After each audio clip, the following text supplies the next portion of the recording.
I'd like to introduce Ryan Hung, who will report back on the intake lead time reduction project. Thank you, Ricarda. Good afternoon, everyone. My name is Ryan Hung, and I had the privilege of working on the intake lead time reduction project.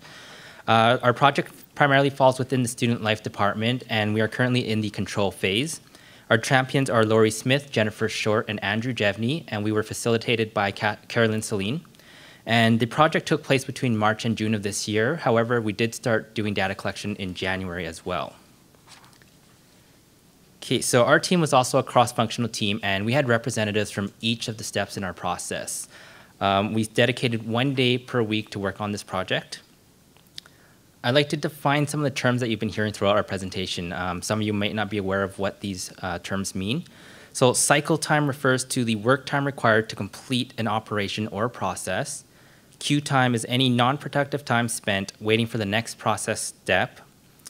Lead time for our project was the total cycle time and queue time from the moment a prospective student enters Norquest College to the point they are matriculated and become a student.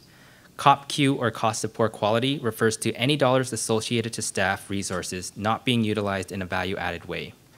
So for our problem statement, when we started our project, our total lead time was 22.71 days, resulting in an annualized COPQ of about $280,000 per year. Our goal was to reduce that lead time from 22.71 days to 10 days, which would result in an annualized COPQ savings of approximately $140,000 per year by the end of June 2012. The main tool that we used for our project was a value stream map. So what a value stream map is basically a high-level overview of what our process was. So at the top here, we have our customer, who's the student, and then we have all our process steps laid out in order here. Each of our process steps, we have our cycle times and the queue times between each of our process steps. So as I mentioned before, our total lead time when we started was 22.71 days. And the percentage of value-added time we spent actually helping a student was only 0.87%. We also did a capability analysis and determined that 85% of the time, our students were taking longer than the 10 days to complete the intake process. This told us that we needed to shift our average in order for us to meet the goal of 10 days. So after completing our value stream map, we determined that the majority of our lead time came from queue times. So we focused all of our improvements on reducing these queue times. For our first queue time, we opened up capacity by offering same-day booking and testing and assessment services. And we had our assessment advisors do same-day placement and debriefing as well, so students wouldn't have to return to college for multiple appointments. For our second queue time, our assessment advisors were now booking follow-up appointments for our prospective student advisors for part-time funded students and tuition payers. And for our full-time funded students, they were given all their full-time funding forms and directed to meet with a student financial aid assistant if they required assistance with completing their forms. In our third queue time, we wanted to make sure that the work was being done by the right people. So our prospective student advisors, they had taken over part-time funding for new students, eliminating the student financial aid appointments for them. We also created a student financial aid assistant position so that they can help students to look over their forms and to complete them if they required assistance. We also changed processes, so now full-time funded students must have all their forms completed before they'll be even given an appointment with a student financial aid advisor. This eliminated multiple follow-up appointments with our student financial aid advisors.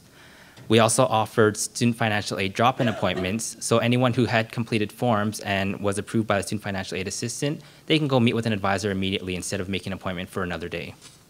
For our final queue time, we drafted up student financial aid follow-up appointment guidelines. This was to reduce the number of follow-up appointments required, to reduce and possibly eliminate the 7-day queue time between appointments, and to standardize processes within the department. So after all of our processes were implemented, we were able to reduce our lead time from 22.71 days to 9.21 days, exceeding our goal of 10 days.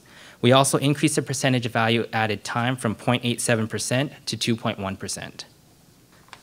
So the medium lead time had gone from 22.7 days to 9.21 days, resulting in a 59% improvement and approximately $140,000 in soft dollar savings.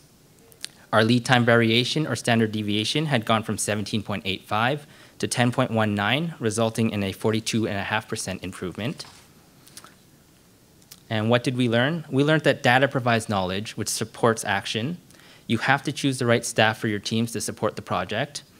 use your resources appropriately, execute the tools you have. Don't just assume that you know the answers to all the problems. And communication is key at all levels and also throughout the entire process. For sustainability and next steps, we have implemented a control plan to monitor the input variables that we were unable to eliminate from our process. We wanted to ensure that our changes are sustainable and that the total testing sessions not available, the proportion of incomplete funding forms, the wait times to see prospective student advisors, and the number of incomplete learner income support applications does not negatively impact our lead times. We will continue to monitor these variables until we are confident that the changes are sustainable.